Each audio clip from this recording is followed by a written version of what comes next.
श्री भगवान दास तोदी महाविद्यालय के YouTube चैनल पर आप सभी का फिर से स्वागत है। स्टूडेंट, जैसा कि आप लोगों को पता है कि हम बीएससी सेकेंड ईयर के अंदर बॉटनी का आपका प्लांट फिजियोलॉजी और बायोकेमिस्ट्री जो कि आपका सेकेंड पेपर है उसके बारे में पढ़ रहे थे। और यहाँ पर आप लोगों ने देखा है कि प्रीवियस वीडियो में हम मैकेनिज्म ऑफ रेस्पायरेशन के अंदर जो एरोबिक रेस्पायरेशन है उसके बारे में बात कर चुके हैं। एरोबिक रेस्पायरेशन में आप लोगों ने देख लिया है कि हमने कॉमन पाथवे के अंदर ग्लाइकोलाइसिस, क्रेब्स साइकिल, ईटीएस की बातें की है और साथ ही आप लोगों ने देखा है कि अल्टरनेटिव पाथवे के अंदर आप लोगों ने पेंटोज फॉस्फेट पाथवे की बात की है। अब इसके बाद में आप लोगों को देखने को मिलता है एन एरोबिक रेस्पायरेशन, जो कि आप लोगों को पता है एन एरोबिक रेस्पायरेशन का मतलब ये है कि ऑक्सीजन की अब्सेंस के अंदर जो आप लोगों को रेस्पायरेशन की क्रिया देखने को मिलती है वो एक प्रकार की एन एरोबिक रेस्पायरेशन होती है। और आपने कहा था कि इसकी खोज जो है वो कोर्टकोव के द्वारा की गई थी। एन एरोबिक रेस्पायरेशन के अंदर आपने कहा एक घटना जो कि कॉमन है एरोबिक और एन एरोबिक रेस्पायरेशन के अंदर, जिसे आप लोग कह रहे थे ग्लाइकोलाइसिस, ये तो आप लोगों को देखने को मिलेगी इसके अंदर एन एरोबिक रेस्पायरेशन के अंदर। और इस ग्लाइकोलाइसिस के अंदर आप लोगों ने देखा था कि यहाँ पर हमने ग्लूकोज को तोड़ दिया था। ग्लूकोज से आप लोगों ने क्या बनाया था? ग्लाइकोलाइसिस की क्रिया में ग्लूकोज से आपने बना दिया था पायरुविक एसिड। भाई ग्लूकोज आपके 6 कार्बन का मॉलिक्यूल था, पायरुविक एसिड आपने 3 कार्बन के 2 मॉलिक्यूल्स बना लिए थे। और इसी पायरुविक एसिड में आप लोगों ने देखा है कि साथ में आप लोगों ने क्या बनाए थे? 2 NaDH2 और 4 ATP बना लिए थे, जिनसे आप लोगों ने कहा कि टोटल कितना 6 और 4 10 ATP जो है आप लोगों ने प्राप्त की। 2 ATP का ग्लाइकोलाइसिस की क्रिया में यूज हो जाता है, तो आपने कहा नेट प्रॉफिट आपको 8 ATP का ग्लाइकोलाइसिस की क्रिया में हो जाता है। अब एन एरोबिक रेस्पायरेशन के अंदर ग्लाइकोलाइसिस से हमने पायरुविक एसिड तो बना लिया। अब इस पायरुविक एसिड को आगे ऑक्सीजन नहीं मिल पा रही, क्योंकि एनएरोबिक रेस्पायरेशन में ग्लाइकोलाइसिस की घटना तो कॉमन है। भले ही ऑक्सीजन मिले या न मिले, साइटोप्लाज्म के अंदर क्या होगा? पायरुविक एसिड का निर्माण ग्लाइकोलाइसिस की प्रोसेस के माध्यम से हो जाएगा।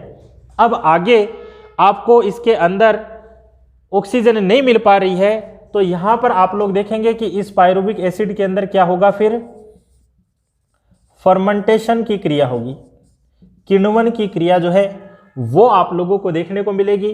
और इस फर्मेंटेशन की क्रिया में आप लोग देखेंगे कि भाई आपका ये जो पायरुविक एसिड है, ये फर्मेंटेशन 2 रूपों में हमें देखने को मिलेगा। 2 रूपों में कैसे? एक तो आप लोग देखेंगे कि एल्कोहलिक फर्मेंटेशन होता है, और दूसरा आप लोग देखेंगे कि लैक्टिक एसिड जो होता है उसका फर्मेंटेशन आप लोगों को देखने को मिलता है। और एक बात और ध्यान में रखना, फर्मेंटेशन की जो खोज की गई है वो किसके द्वारा की गई है? क्यूरी सेंक नाम के साइंटिस्ट है, उनके द्वारा ये सारा का सारा फर्मेंटेशन का प्रोसेस जो है डिस्क्राइब किया गया है। तो इस फर्मेंटेशन में आप कह रहे हैं कि एल्कोहलिक फर्मेंटेशन किस प्रकार से होगा? आप लोग देखेंगे कि पायरुविक एसिड है, इस पायरुविक एसिड का हम लोग क्या कर देंगे? डी कार्बोक्सिलेशन कर देंगे। पायरुविक एसिड का डीकार्बोक्सिलेशन करेंगे तो आप लोग देखेंगे कि पायरुविक एसिड के डीकार्बोक्सिलेशन से बन जाता है एसिटेल्डिहाइड। एसिटेल्डिहाइड बन जाता है, प्लस आप लोग देखेंगे कि CO2 बन जाती है। अब इस एसिटेल्डिहाइड का हम लोग क्या कर देते हैं? डिहाइड्रोजिनेशन का काम कर देते हैं, डिहाइड्रोजिनेशन। और ये डिहाइड्रोजिनेशन किसकी प्रेजेंस में होता है? तो आप लोग देखेंगे कि यहाँ पर क्या होगा?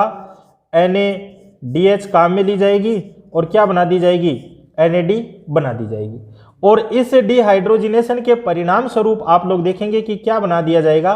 एल्कोहल जो है वो बना दी जाएगी। तो फर्मेंटेशन के अंदर आप लोग देख रहे हैं एल्कोहलिक फर्मेंटेशन आप लोगों को किस प्रकार से देखने को मिलता है। पायरुविक एसिड का हम लोग क्या करते हैं? सबसे पहले डीकार्बोक्सिलेशन करते हैं, CO2 रिलीज होती है और जो कंटेंट बन जाता है उसको आप लोग क्या कर रहे हैं? एसिटेल्डिहाइड जो है वो बन जाती है।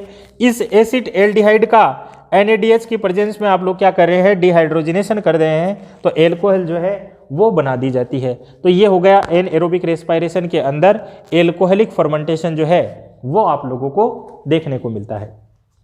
दूसरा आप कहें कि हम बात करें लैक्टिक एसिड का फर्मेंटेशन जो है वो किस प्रकार से आप लोगों को देखने को मिलेगा, तो इस लैक्टिक एसिड के फर्मेंटेशन में आप लोग देखेंगे कि इस पायरुविक एसिड का हम डायरेक्टली क्या कर दें, डिहाइड्रोजिनेशन कर दें, डायरेक्टली डिहाइड्रोजिनेशन कर दें। तो यहां पर भी आप लोग देखेंगे क्या होगा, NADH से NAD जो है वो बना दी जाएगी। और आप लोग देखेंगे कि डायरेक्टली अगर हम पायरुविक एसिड का डिहाइड्रोजिनेशन कर रहे हैं तो क्या बना दिया जाएगा, लैक्टिक एसिड जो है वो बना दी जाएगी। तो ये सारा का सारा आप लोग देख रहे हैं लैक्टिक एसिड बन गई। तो दो कंटेंट आप लोगों ने कहे थे कि एनएरोबिक रेस्पिरेशन के अंदर जब ग्लूकोज का इनकम्प्लीट ऑक्सीडेशन होता है, जिसके अंदर आप लोग देखते हैं कि पायरुविक एसिड को आगे ऑक्सीजन नहीं मिल पाती है, तो उसका ऑक्सीडेशन फर्मेंटेशन की प्रोसेस के माध्यम से होता है। और इस प्रोसेस में हार्मफुल सब्सटेंस बनते हैं जो कि आप लोगों ने कहे किस रूप में बनता है, एल्कोहल के रूप में बनता है या फिर किसके रूप में बनता है, लैक्टिक एसिड के रूप में बनता है।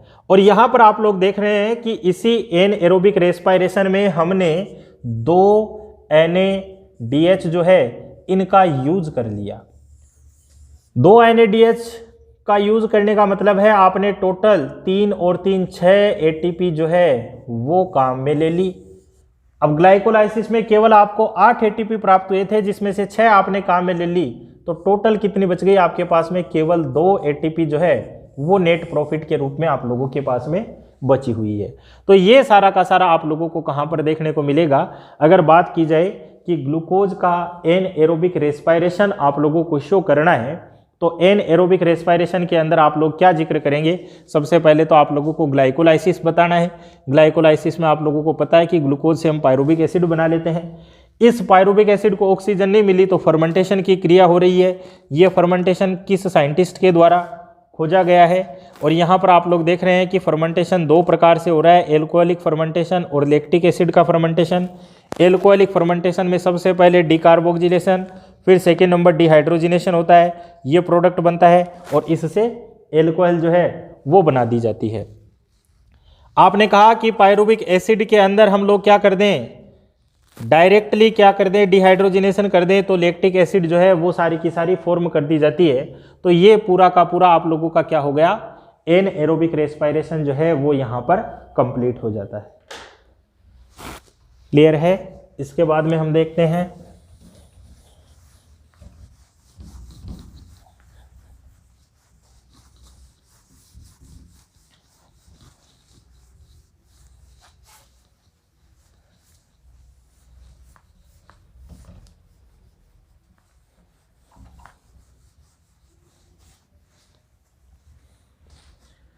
नेक्स्ट, इसी में आप लोग देखेंगे हमें देखने को मिलता है सटल सिस्टम। सटल सिस्टम क्या होता है, तो आप लोगों ने देखा है कि ग्लाइकोलाइसिस और क्रेब साइकिल, इन दोनों के अंदर आप लोगों ने देखा क्या फॉर्म हो रहा है, NADH जो है वो बनाई जा रही है। अब ये जो NADH होती है, ये NADH आप लोग देखेंगे कि भाई ग्लाइकोलाइसिस के अंदर ये कहां पर बनी थी, क्रेब साइकिल के अंदर तो माइटोकॉन्ड्रिया के अंदर प्रेजेंट थी। ग्लाइकोलाइसिस आप लोगों को पता है कि साइटोप्लाज्म में होता है, तो ये NADH कहां पर बनती है, साइटोप्लाज्म में बनती है।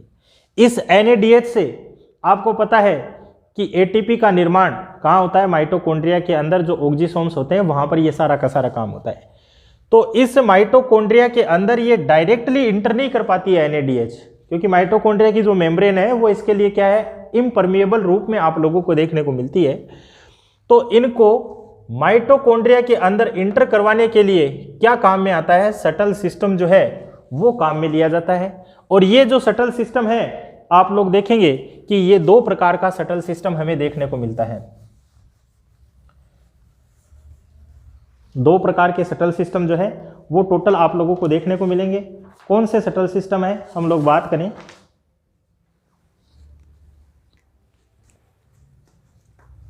एक तो मेलिक एस्पार्टेट शटल सिस्टम, एक आप लोग देखेंगे ग्लिसरॉल फॉस्फेट शटल सिस्टम। दो प्रकार के शटल सिस्टम जो है वो काम में लिए जाते हैं, मेलिक एस्पार्टेट शटल सिस्टम और ग्लिसरॉल फॉस्फेट शटल सिस्टम जो है वो काम में लिए जाते हैं। अब हम बात करते हैं कि मेलिक एस्पार्टेट शटल सिस्टम में क्या होगा, ग्लिसरॉल फॉस्फेट शटल सिस्टम जो है इसके अंदर आप लोगों को क्या देखने को मिलेगा। तो सबसे पहले हम बात करें मेलिक एस्पार्टेट शटल सिस्टम। आप लोग देखेंगे ये है आपकी माइटोकॉन्ड्रिया की मेम्ब्रेन,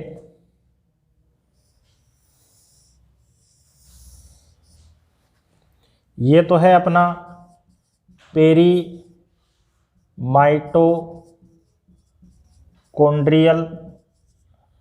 स्पेस, ये क्या है इनर मेम्ब्रेन है, ये क्या है आउटर मेम्ब्रेन है। आपको पता है इस साइड में क्या होता है साइटोसोल होता है और इस साइड में क्या है माइटोकॉन्ड्रिया की मैट्रिक्स जो है वो आप लोगों को देखने को मिलती है। तो यहां पर क्या होता है एस्पार्टेट ऑक्जेलो एसीटेट और इससे आप लोग देखेंगे मेलिक एसिड जो है वो आप लोगों को देखने को मिलेगा। यहाँ पर आप लोग देखेंगे कि इस कंडीशन में क्या होता है NaDH से NAD का फॉर्मेशन हो जाता है।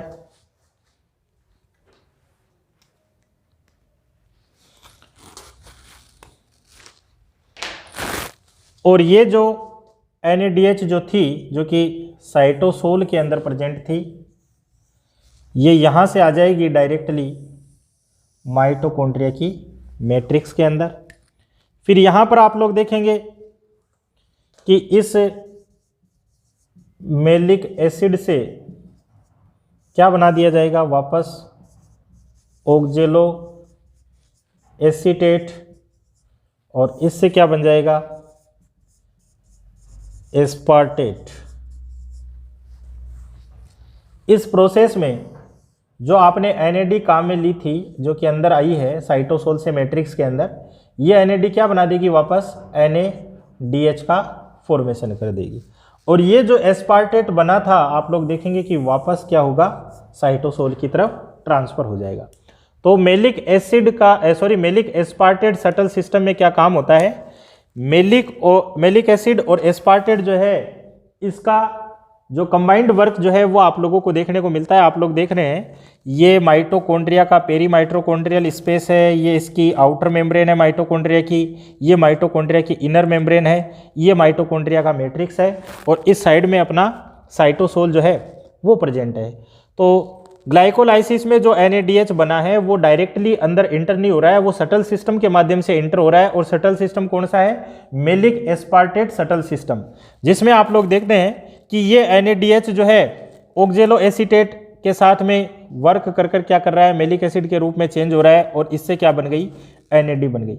ये NAD साइटोसोल से माइटोकॉन्ड्रिया की मैट्रिक्स के अंदर आ गई और इससे वापस क्या बन गया NaDH बन गया। और बाकी ये कन्वर्जन है मेलिक एसिड का ऑक्जेलो एसीटेट में कन्वर्जन, ऑक्जेलो एसीटेट का कन्वर्जन जो है एस्पार्टेट के अंदर कन्वर्जन जो है वो आप लोगों को पूरा का पूरा देखने को मिलता है। तो इस प्रकार से इसका कंप्लीटली आप लोग देखेंगे कि पूरा NaDH जो है साइटोसोल से मैट्रिक्स के अंदर इस रूप में इंटर कर पाती है।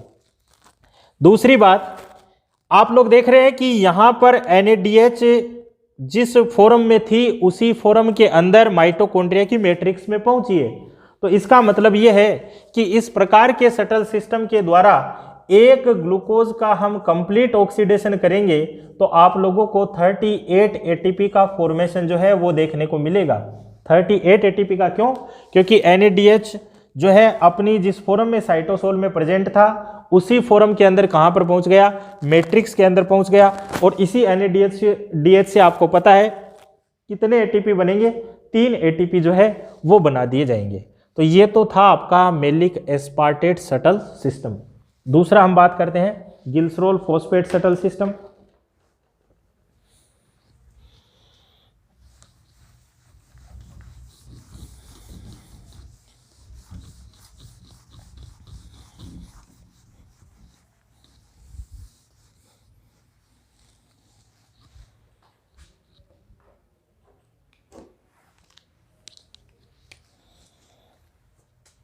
गिल्सरोल फॉस्फेट शटल सिस्टम में भी सेम ही बात है, लेकिन यहाँ पर आपको इंटरचेंज जो है वो आप लोगों को देखने को मिलेगा। भाई ये तो आपकी इनर मेम्ब्रेन है, ये आउटर मेम्ब्रेन ऑफ माइटोकॉन्ड्रिया, ये क्या है, पेरी माइटोकॉन्ड्रियल स्पेस है। अब यहाँ पर क्या होता है, एक तो है आपका कंटेंट ग्लिसरॉल और एक कंटेंट है आपका डाईहाइड्रोक्सी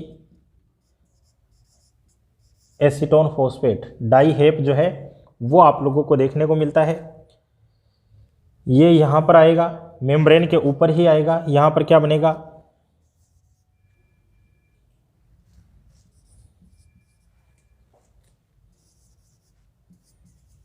ग्लिसरॉल फॉस्फेट, और इस ग्लिसरॉल फॉस्फेट से क्या बन गई, डाईहाइड्रोक्सी एसीटोन फॉस्फेट।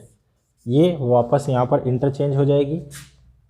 लेकिन इस प्रोसेस में क्या होता है, आप देखेंगे कि जो आपका साइटोसोल है, ये क्या था, माइटोकॉन्ड्रिया का मैट्रिक्स। इस साइटोसोल की तरफ जो आपको NADH देखने को मिलती है, ये NADH किस में कन्वर्ट हो जाती है, NAD में कन्वर्ट हो जाती है। लेकिन जब ये साइटोसोल से मैट्रिक्स की तरफ इस शटल सिस्टम के माध्यम से गुजर रही है, तो ये इस रूप में न जाकर आप लोग देखेंगे कि ये किस रूप में जाती है, FADH के रूप में जाती है। और इससे क्या फॉर्मेशन हो जाता है, FAD जो है उसका फॉर्मेशन आप लोगों को देखने को मिलता है। और FAD के रूप में जा रही है, इसका मतलब यहाँ पर एक ग्लूकोज के कंप्लीट ऑक्सीडेशन से आपको कितने 36 ATP का फॉर्मेशन आप लोगों को देखने को मिलेगा। 36 क्यों, क्योंकि आप लोग देखेंगे कि FADH से क्या होता है भाई, 2 ATP जो है वो बनाए जाते हैं। तो इसके कारण से आप लोगों को टोटल कितना देखने को मिल रहा है, 36 ATP जो है वो फॉर्म होते हुए आप लोगों को देखने को मिलेंगे। तो ये है आपका glycerol phosphate shuttle system, peri mitochondrial space. ये माइटोकॉन्ड्रिया का इनर सरफेस है, ये आपका सेल का जो साइटोसोलिक सरफेस है वो आप लोगों को देखने को मिल रहा है। इस शटल सिस्टम में डाईहाइड्रोक्सी एसीटोन फॉस्फेट से गिल्सरोल फॉस्फेट बनता है और इस क्रिया में NADH जो है NAD का फॉर्मेशन कर देती है। अब ये जो NAD जो है वो अंदर इंटर करेगी, कहाँ जाएगी, डायरेक्टली मैट्रिक्स में नहीं जा रही है, कहाँ जा रही है, माइटोकॉन्ड्रिया की इनर मेम्ब्रेन पर जा रही है। किस रूप में जा रही है, FADH के रूप में, यानी FADH जो है उसके रूप में जाती है और उससे क्या बन जाती है, FAD जो है वो बना दी जाती है। सॉरी, इसको ऐसे करना, FAD से FADH2 जो है उसके रूप में जाती है। और यहाँ से आप लोग देखेंगे कि फिर आपका ग्लूकोज के कंप्लीट ऑक्सीडेशन से जो ATP का जो फॉर्मेशन होता है उसके अंदर आपको वेरिएशन जो है वो आप लोगों को देखने को मिलती है। तो ये होगा आपका जो, भले ही आप एरोबिक रेस्पिरेशन करें, भले ही आप एनएरोबिक रेस्पिरेशन करें, तो जो साइटोसोल के अंदर या साइटोप्लाज्म के अंदर जो ग्लाइकोलाइसिस होता है वहाँ पर जो NADH बनती है वो माइटोकॉन्ड्रिया की मैट्रिक्स में किस प्रकार से इंटर होती है और इंटर होने के बाद में ETS से उससे किस प्रकार से ATP का फॉर्मेशन होता है, वो सारा का सारा आपको कहाँ पर देखने को मिलेगा, शटल सिस्टम के अंदर आप लोगों को देखने को मिलता है। एक क्वेश्चन कई बार पूछ लिया जाता है, आपने ये सारे के सारे पढ़े कि कहाँ पर कितनी ATP बन रही है। क्वेश्चन कर लिया जाता है एक ग्लूकोज के कंप्लीट ऑक्सीडेशन से कितनी ATP बनती है, कितनी ATP बनेगी। तो आप लोगों ने देखा है ग्लूकोज के अंदर सबसे पहले हम करते हैं ग्लाइकोलाइसिस करते हैं, और ग्लाइकोलाइसिस में आप लोगों ने देखा कि यहाँ पर 4 तो ATP कंप्लीटली बना दी जाती है और 2 क्या बना दिए जाते हैं, NADH जो है वो बना दिए जाते हैं। इसका मतलब 4 और 6 ATP ये बन गए, ये तो ग्लाइकोलाइसिस में आता है।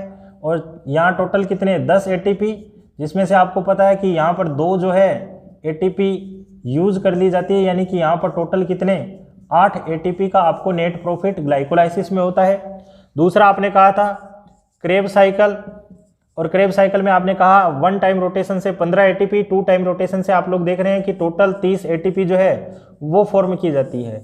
और ये 30 किस प्रकार से बन रही थी, तो आपने कहा कि 6 ATP जो है वो तो कहाँ पर बन रही थी, जो आपका पेरी माइटोकॉन्ड्रियल स्पेस है उसके अंदर बन रहा था, और बाकी के जो 24 ATP बन रहे थे वो कहाँ पर बन रहे थे, माइटोकॉन्ड्रिया की मैट्रिक्स के अंदर बन रहे थे। तो 30 ATP जो है वो आपको क्रेब्स साइकिल से मिल गई, और 30 और 8 टोटल कितने हो गए 38 ATP जो है वो आप लोगों को ग्लूकोज के कंप्लीट ऑक्सीडेशन के परिणाम स्वरूप प्राप्त हो जाते हैं। तो ये सारा का सारा आप लोगों को कहाँ पर देखने को मिलता है, आपका एरोबिक रेस्पिरेशन या एनएरोबिक रेस्पिरेशन जो है उसके अंदर आप लोगों को देखने को मिलता है। इसी के साथ आप लोग एक बात और देखेंगे कि जो आपका इलेक्ट्रॉन ट्रांसपोर्ट सिस्टम होता है, इस इलेक्ट्रॉन ट्रांसपोर्ट सिस्टम में आप लोगों ने देखा कि किस प्रकार से ATP का फॉर्मेशन हो रहा है। तो उसके लिए एक थ्योरी दी गई है, कीमोओस्मेटिक थ्योरी के रूप में आप लोगों को देखने को मिलेगी। और इस कीमोओस्मेटिक थ्योरी के अंदर क्या कुछ देखने को मिलता है, एनर्जी का फॉर्मेशन कैसे होता है, एक लंबा टॉपिक है जो उसको हम नेक्स्ट वीडियो के अंदर डिस्कस करेंगे। आज के लिए इतना ही, धन्यवाद।